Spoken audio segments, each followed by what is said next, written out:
Bismillahirrahmanirrahim. Assalamualaikum warahmatullahi wabarakatuh. Perkenalkan, nama saya Ari Dwi Astuti, mahasiswa dari Institut Agama Islam Negeri Kendari dari Program Studi Pendidikan Bahasa Arab semester 5. Nah, teman-teman, pada video kesempatan kali ini saya akan menjelaskan 3 metode yang bisa digunakan dalam pembelajaran mutola'ah.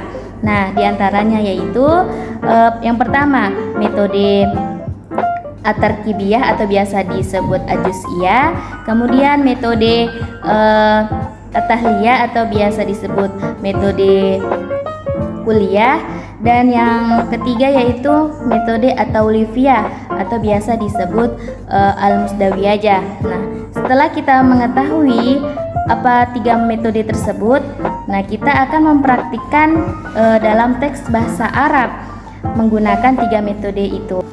Nah, simak video penjelasan berikut. Nah, tentunya membaca itu tidak akan terlepas dari kehidupan kita sehari-hari, karena tanpa membaca, kehidupan seseorang itu akan statis dan tidak akan berkembang. Nah, pada pembelajaran mutola'ah itu ada 3 metode yang biasa digunakan. Yang pertama yaitu at-tariqatu at-tarkibiyah atau biasa disebut dengan al-juz'iyah. Nah, teman semua sudah tahu belum apa itu metode at-tarkibiyah atau al-juz'iyah?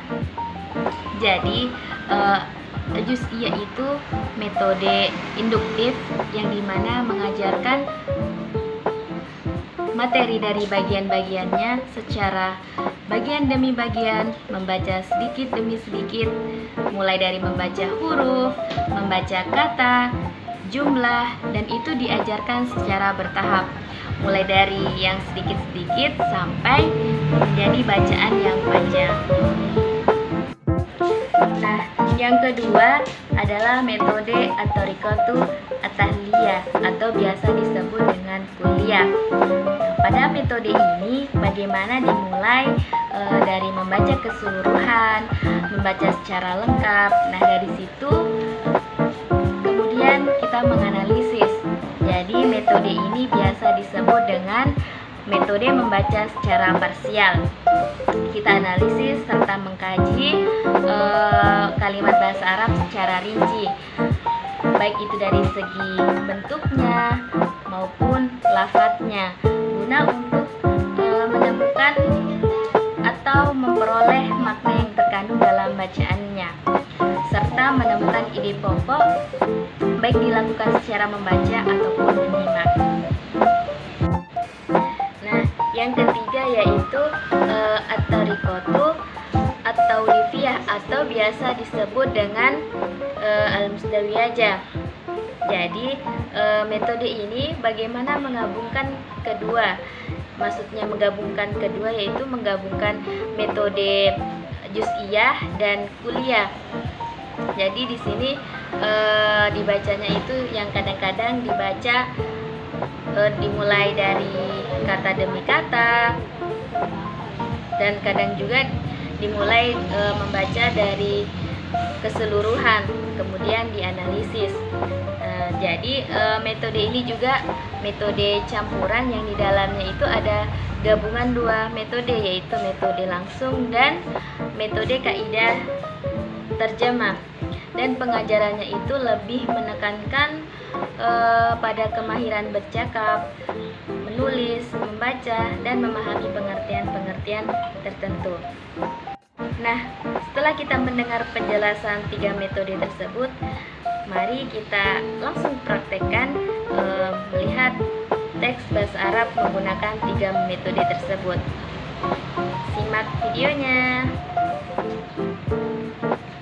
Pertama yaitu contoh penerapan metode juz'iyah. Pada metode juz'iyah ini saya mengambil tema bab 2 dengan judul fil madbah sebagai sampel bacaan. Adapun hasil telaah dari judul yang saya ambil, yakni di dalamnya itu mendeskripsikan benda-benda yang terdapat di dapur, yang mana terdapat meja persegi panjang dengan piring, cangkir, dan serbet di atasnya. Lalu dijelaskan bentuk-bentuknya.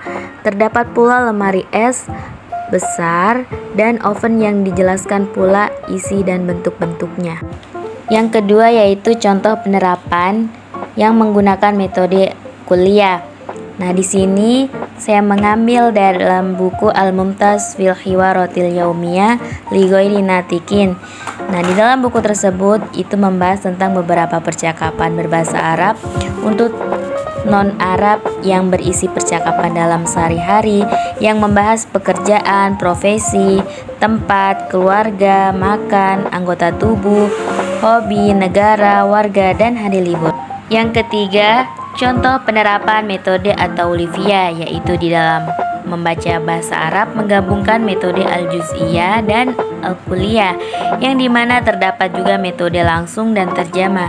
Jadi untuk memahaminya kita perlu membaca kata per kata, kemudian mampu menemukan ide pokoknya seperti dalam buku yang saya baca saat ini, yaitu berada pada bab Al-Hadi Asar dengan judul Jamiatul Azhar pada halaman 47. Nah, itulah tadi penjelasan dari 3 metode yang biasa digunakan dalam pembelajaran mutola'ah. Semoga bisa bermanfaat bagi kita semua. Sekian dan terima kasih. Wassalamualaikum warahmatullahi wabarakatuh.